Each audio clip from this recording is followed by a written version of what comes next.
Imagine standing at the edge of the Mediterranean port at night. The sea is calm, and then from the horizon, a silhouette appears and seems to be approaching. This silhouette is a ship with no flag, no signal, and no crew visible. It drifts slowly, and then suddenly it disappears. Welcome to Customs Cut Series Part 4 in Tales of Logistics. You and I are diving into one of the most mysteries in maritime trade, the ghost ships of the Mediterranean. Now let's talk about ghost ships. The ghost ships we're going to be talking about has nothing to do with the kind of spooky, haunted vessels we see in the Pirates of the Caribbean movies or something of that nature. No.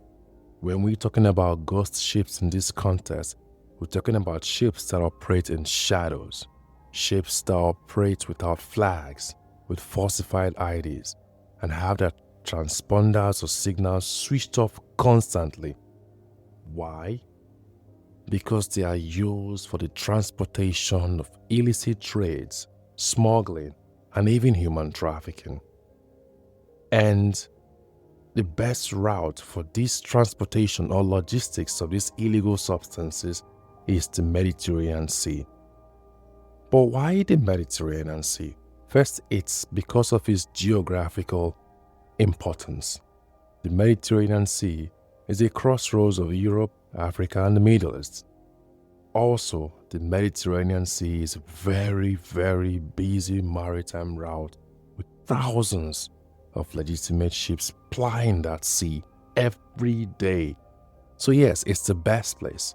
Not just the fact that it's a crossroad between three different continents. It's also a very useful chaos where ghost ships with no flags, ghost ships with no real identity, ghost ships that put off their transponders can ply and hardly get spotted. Additionally, this Mediterranean Sea is also known to having weak spots in international maritime law that are also exploited by these ghost ships. Picture customs officers looking at their radar screens, monitoring ships that are plying through their waters. And then suddenly, while they're still watching the screen, a vessel pops up. And for a few minutes, it stays on the screen, then it disappears. Now every customs officer is wondering and thinking and searching, what happened? What happened? Was that a glitch? Or was that just a ghost ship that is literally slipping through our waters? It's like the game of a cat and a mouse is so difficult to spot that. When they ply the Mediterranean Sea, they turn off their transponders, and even if the customs radar spots them, and then the customs officers organize a team and try to go spot and seize the ghost ship, upon arrival, the ship is gone. No trace, nothing. It's a very difficult situation for the customs officers. Each time, no matter how experienced they are, it's a challenge for these customs officers to identify, trace, chase, and seize ghost ships because of the kind of contents these ghost ships carry.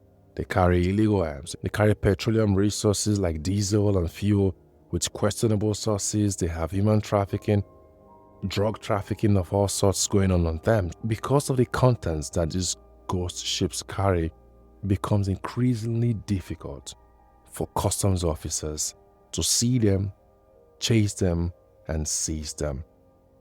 Let me give you a real scenario. We have a 60-year-old tanker in this story called Aristo. Aristo, she's rusty, but she still floats, still drifts quietly in the Mediterranean. On paper, Aristo is registered to Cameroon, but not a single person can say for sure who owns Aristo. Now, on one fateful day, Aristo was spotted in Malta. The customs officers were just watching their radar screen, and right there was a ship near Malta. The tracking data shows that she is anchored at a notorious patch of sea called the Bank. Now, while the customs officers were watching Aristo, all of a sudden she disappears. Signals goes dark and nothing.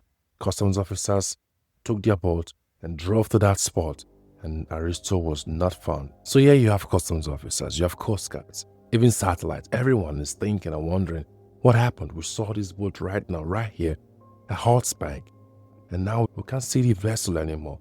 The ship then appears at the coast of Libya. No explanation, no record of where the ship has been, no way to track how the ship moved from Malta to Libya, nothing. The cargo that this ghost ship is carrying has to do with something that is illegal, and it turns out to be smuggled fuel from sanctioned sources. Eventually, Aristo was intercepted and seized near Sicily, Italy, where it was transferring hundreds of thousands of liters of diesel from himself into another vessel. So many questions from the customs officers were yet unanswered. For instance, who owns the fuel? Who financed the operation? How many other ships slipped through without ever being caught? Now, the reasons why these answers are so difficult to get is because once ghost ships offload their cargo or contents, the ghost ships are either left on sea to sink, abandoned on sea, and just allow the ship to float wherever it wants to float. And at times when customs officers and when patrol team intercepts or seize these vessels, when they do get on board on the vessels, most of the time, not a single crew member is found. So it's so difficult to get answers because when you have nobody to interrogate, when you have nobody to cross-examine and ask questions on what's happening, where is this vessel coming from, why do you have this contents in your vessel, who's financing this vessel, questions that need answers cannot be answered if you have nobody to pose those questions to. How did she move from Malta to Libya and now to Sicily? Who's paying for this transportation? How many ships is directly and indirectly connected to Aristo? These are answers that customs officers, after trying so hard to seize a ghost ship, end up not having answers to. Now let me add some extra information to the contents of these cargoes found on ghost ships. The three standout contents in the cargoes found on ghost ships are smuggled weapons. For the smuggled weapons, we know that there are little and major wars occurring all over the continent. North Africa, Europe, Middle East, we have wars constantly. And these wars need weapons. And so these ghost ships are used in trafficking drugs. Billions of dollars worth of drugs are trafficked daily into organized crimes across various continents. Not to mention human trafficking in the forms of refugees, human trafficking in the forms of slaves or forced laborers, stashed up in cargoes that are not even safe for the humans themselves. So even if these vessels were intercepted by customs officers and these drugs or fuel or people were rescued or seized, you still will not get solid answer to who is financing these vessels, who's financing these logistics. Why? Because of two major factors: direct and indirect enablers. The direct enablers are scattered globally. We have financiers in Europe, we have middlemen in North Africa, and we have crews that are recruited globally from poor regions. For the financiers in Europe, we talked about the Aristo that we said earlier is covered in the maze of shell corporations. Those are works of the financiers in Europe. Then we also have indirect enablers. Now, the indirect enablers are the pathways upon which the direct enablers exploit. So we're talking about international law gaps, we're talking about conflicts, very common situations like jurisdiction battles between countries, or Southern Europe accusing North Africa of ignoring ships which often looks like flags of convenience loopholes. Then we have, which in my opinion is the most crucial, the fragile diplomacy. This is because there's a certain way a country can intercept and seize a ship that can be termed too aggressive. And when it's termed too aggressive, it could risk international conflict. Why? Because ghost ships carry secrets, powerful secrets that can shake the economy, that can even spark diplomatic standards. So these indirect loopholes that I've mentioned are the pathways that the enablers, the direct enablers themselves, exploit a lot. Because if those gaps are solidified, are fixed, it will definitely reduce the amount of ghost ships we have flying the Mediterranean seas with drugs, human trafficking, and illegal substances with questionable sources.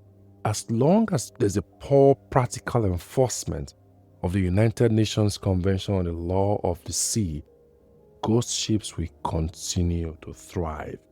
So if these situations are not fixed properly, the enablers of these ghost ships will not feel stopped. So even if, for instance, in the future, there's some level of advancement in terms of AI, technology, drone, there is no certainty that these advancements will be able to fix the problems of ghost ships on the Mediterranean Sea. Because the one powerful weapon that these ghost ships have is silence and stealth.